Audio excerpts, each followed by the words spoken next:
তিনি সূক্ষ্মদর্শী, সব জানতা। পৃথিবীর কোন চোখ ওনারা দেখতে পায় না, কিন্তু তার চোখ সবাইরে দেখে। চিল্লায় বলেন তো তিনি কে? সব তিনি দেখতে পান, সব তিনি শুনতে পান।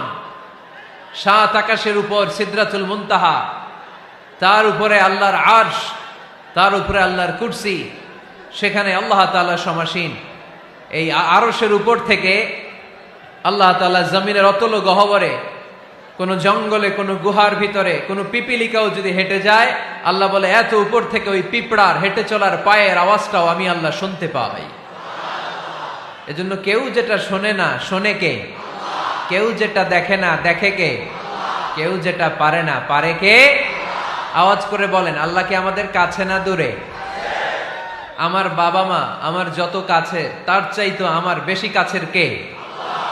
আমার স্ত্রী আমার যত কাছের, তার চাইতো আমার বেশি কাছের কে? আমি আমার